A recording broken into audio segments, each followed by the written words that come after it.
చాలా చాలా important elections. పదే పదే చెప్తున్నాం, ఈ ఎలక్షన్ చాలా కీలకమైనది. మన కోసం, మన పిల్లల కోసం, మన పిల్లల భవిష్యత్తు కోసం అని చెప్తున్నా. నా ఎలక్షన్ నాకు తెలుసు. నాకు మన కోసం నేను అడుగుతున్నా అనుకోకండి.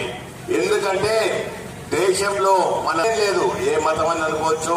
మనం మానవ జన్మ ఎత్తినప్పుడు ఎక్కడ పుడతాం, ఏ కులంలో పుడతాం, ఏ మతంలో పుడతాం మన చేతులు లేదు. ఆ దేవుడు, అల్లామియనో, జీసస్ క్రైస్టో, సిక్స్ ఎవరన్నా ఆ భగవంతుడు డిసైడ్ చేస్తారు మనం ఎక్కడ పుడతామని. పుట్టిన మానవులు పక్కకుండే ప్రతి ఇంట్లో ప్రతి ఒక్కరితో కలిసికట్టు ఉందాం, తప్పేం లేదు అందులో. నిన్న రేవంత్ అని చెప్పినట్టు శ్రీరామచంద్రుడు గుడిలో ఉండాలి, భక్తి మన గుండెల్లో ఉండాలి. అది కూడా మంచి పాయింటే. రేవంత్ అని చెప్పినట్టు అందరం భక్తితో కొనియాడతాం శ్రీరామచంద్రుడిని. మేము కూడా మనోరన్న కూడా స్వప్న